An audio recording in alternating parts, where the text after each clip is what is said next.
my friends, my name is Kendra with Ray Yoga, and today's video is a short little guide on the differences between Cobra Pose and Upward Facing Dog. These two postures are used commonly in yoga classes that you may go to in a studio or classes that you do online. It's important to know the differences between each posture and then also to try it out yourself and figure out what limitations you may have in each pose. It's important to know the differences so you have a little foundation, but then also tweaking it so that it fits for your body. So whenever you're ready, let's get started.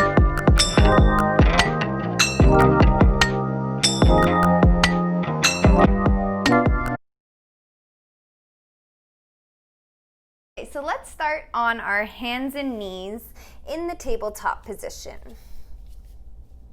Move the knees slightly back from the hips, palms directly underneath the shoulders. Draw the navel in.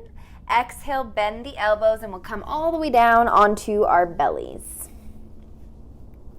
So we'll start off with baby cobra.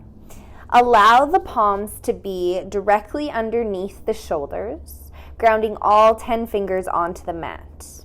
The tops of the feet are grounded on the mat. Feel the front of the pelvis grounding on the mat. Drawing the navel in.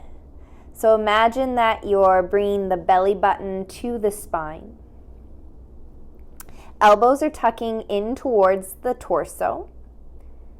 As you inhale, lengthen and lift the chest and the forehead off of the mat. So in Cobra Pose, use your back muscles to lengthen and lift up. A lot of the time people think that this motion is coming from the hands. It can, but start off with using your back muscles, and you could even lift the hands off of the mat, staying pretty much exactly where you were.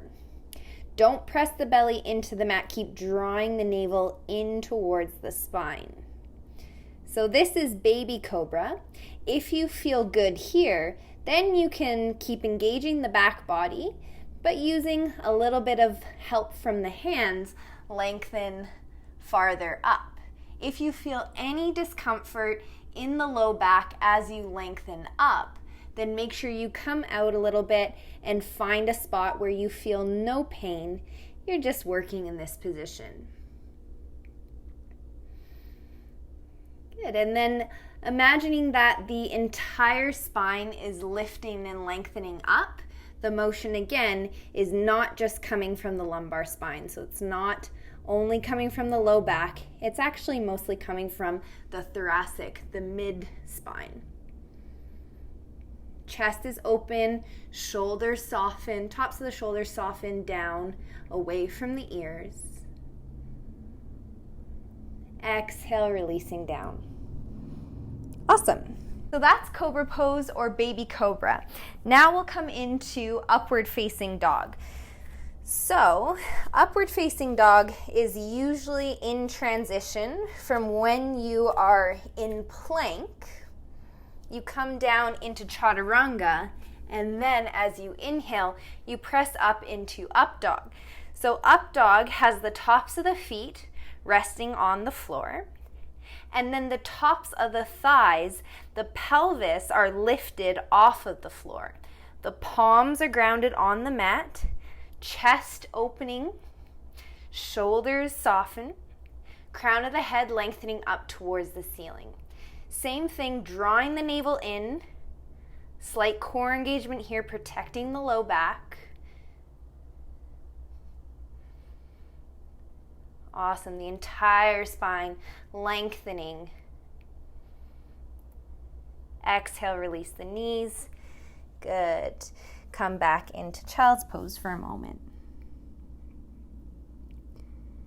So the main difference between Cobra Pose and upward facing dog is that Cobra Pose has the lower half of the body grounding on the mat. So really focusing on pressing the tops of the feet onto the floor, the front of the pelvis, and the tops of the thighs.